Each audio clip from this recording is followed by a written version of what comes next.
سجدے کروں. کئی لوگ قبروں پہ جا کر سجدے کرتے ہیں، کئی مزاروں پہ جاتے ہیں، کئی بت بنا کے سجدہ کرتے ہیں، لیکن ہم زندہ خدا کو سجدہ کرتے ہیں. ہمارا خدا زندہ خدا ہے. اور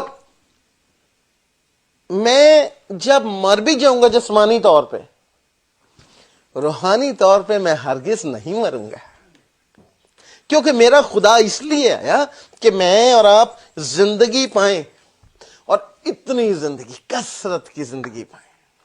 وہ زندگی اس کے لہو میں ہے، کیونکہ خداوند کا وچن کہتا ہے، خداوند کا کلام کہتا ہے کہ انسان کی جان انسان کے خون میں ہے. خون آپ کا. دیکھیے جب دنیا بنی تو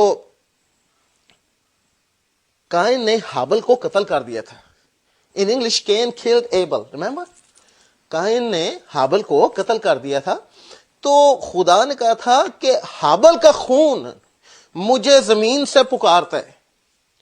اب بتائیے، لہو میں زندگی ہے، تو اگر ہابل کا خون پکارتا تھا خدا کو، تو یسوع جو اس کا اکلوتا بیٹا ہے، وہ جس کے لہو میں پاپ نہیں، وہ لہو جس میں گندگی نہیں، وہ لہو جس میں کوئی بدبو نہیں، وہ لہو جو زندہ لہو ہے، وہ مجھے اور آپ کو آج گناہوں سے پاک کیوں نہ کرے گا؟ تو آئیے اس لہو کو پکاریں گے.